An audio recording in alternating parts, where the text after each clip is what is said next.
guys, welcome back to Homestead 215.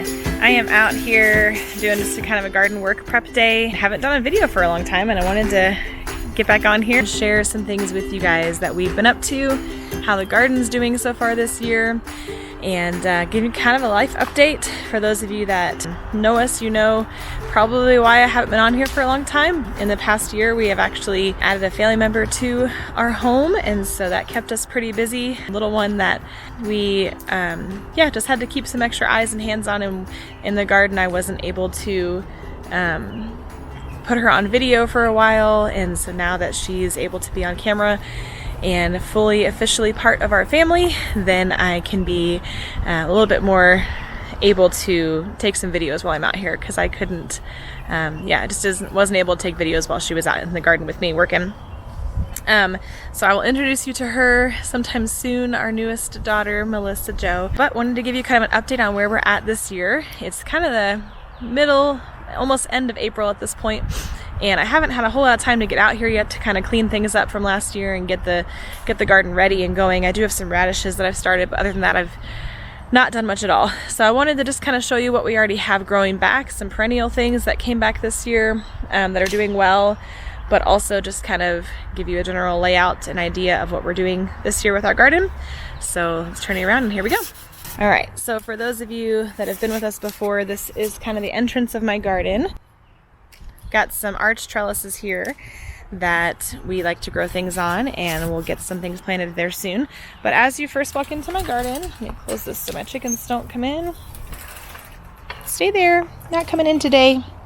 They were in here throughout the winter, so they think this is their territory still, but they've been escorted out of the gardens that their poo can become good fertilizer. So, all right, so when you first walk into the garden here, this first garden bed on the right, I just amended that bed yesterday, so it's got some fresh compost and soil on it there. But I do have growing those underneath the trellis right here, this plant and that plant. Those are volunteer calendulas. I have so many calendulas that volunteer every year. I never plant them. I planted them one year, and then since then I don't ever have to replant, because I always let them go to seed and they just do their thing, and I let them do it because I like having calendulas in my garden. Over here, we've still got some weeds that we're dealing with, but I planted radishes here. They have not popped up yet, but this is going to be my radishes here. And I actually do have a couple bean plants that have already popped up from last year. These are volunteer beans right here and over here against the wooden edge there. But if you go over here on this side, I've got a little fence here still up from when I had the chickens in. I didn't let them come on this side of the garden because this is where some of my perennial things were, and I didn't want them to ruin those.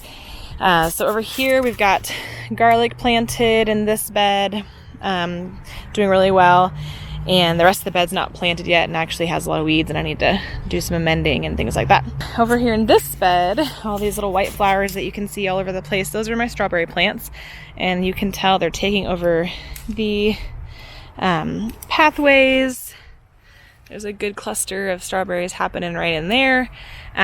If it's in the pathways for now, I'm going to let it happen. I will rip those out before next year's garden because they will just continue to spread, and I don't want them to fully take over the whole garden area. This was a raised bed when it first started, but they just made their way out of it and all the way across the pathways.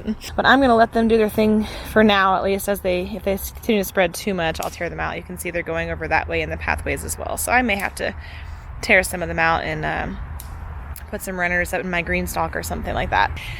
And then in this bed, this is actually a pathway. Again, you can see the strawberries have taken over my pathway here, and I'll just kind of, let that be, work through it. It's not a big deal for now. Over here, we've got my lavender plant that is doing really well. It's grown even more since last year.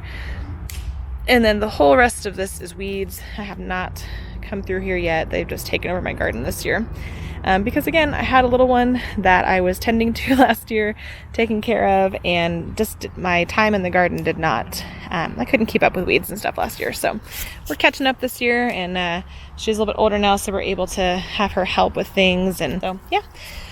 You can see the yellow flowers here are actually a broccoli plant that went to seed. I didn't actually get any broccoli from it. It never did grow anything, and I just let it go to seed. So that's there, and the pollinators have been enjoying that. And then let's see, all of that kind of in the back, right back here.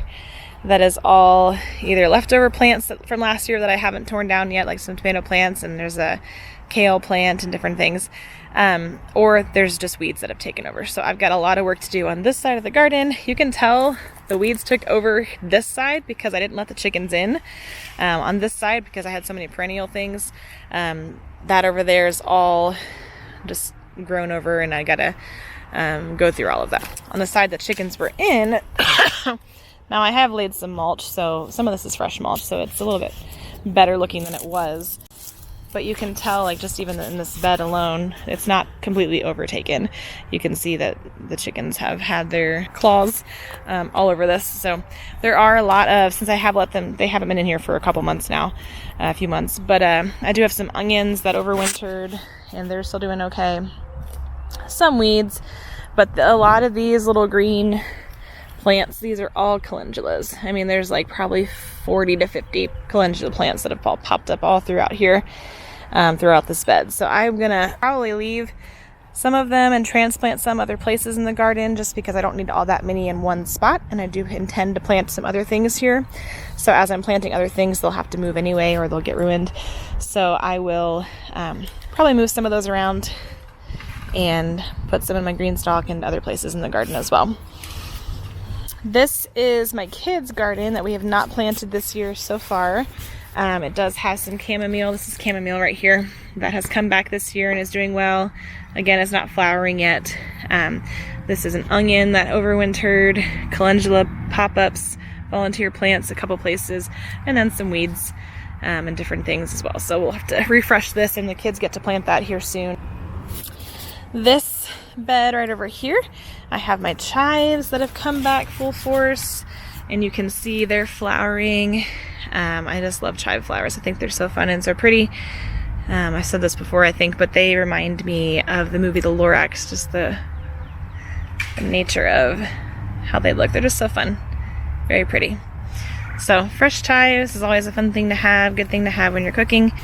This bed needs some amending, needs to be weeded, but over here in the corner of it, it does have some red vein sorrel that has come back. And then over here, let's see, my garden's a mess right now because I'm still in the process of doing a lot of cleanup. These are all tomato plants that I've just need to clean all of that up still. This last year was a bed that I used for lettuces. I did some kohlrabi in here, a bunch of different things, and it just needs a big cleanup. There's a few carrots growing still, but a lot of weeds, need some amending again. And all of these buckets around here, I'll go through and amend all these buckets and clean them up and get some things planted in them. I've got a couple carrots going in here already. Okay, and if we go in the back, so we're going through walking through the last arch trellis here. If we walk back here, a ton of weeds again, just kind of an area. We've got a trellis ready to go for some pole beans that will be here. This pole bean trellis fell over during a storm not too long ago, and it still has a bunch of beans on it from last year that I need to clean off and collect for seed. I haven't seen a ton of volunteer stuff back in this bed yet. Here's another trellis with some more beans on it that I need to collect for seed. And then over here we do have some onions that have overwintered. And then my rhubarb has come back. These two rhubarb plants, 1 and 2, those have come back. Those were eaten by bunnies last year, like almost completely gone. I thought they were just goners. I didn't think they'd come back, but they are actually back. I was surprised to see them this year. And then I have a couple of red vein sorrel that has come back as well. So that's where things are at the moment. I am getting ready to plant some potatoes and onions, doing some amending as well. Can't wait to show you an update once things are growing more and I have more in the ground planted. I have a ton of seedlings that are growing inside, but not quite warm enough yet at nighttime to put them out here yet, but lots of tomatoes and different things. So we'll get those out here soon, hopefully in the next couple weeks. And then the garden will just drastically look different once those are in the ground and they'll take off. Let me know in the comments what you're growing this year. Show me some pictures. If you haven't started yet, it's not too late. You've got plenty of time to get things started, whether by seed, after the last frost gets some stuff in the ground. And I hope you have a good gardening season. Thanks for watching. See you next time.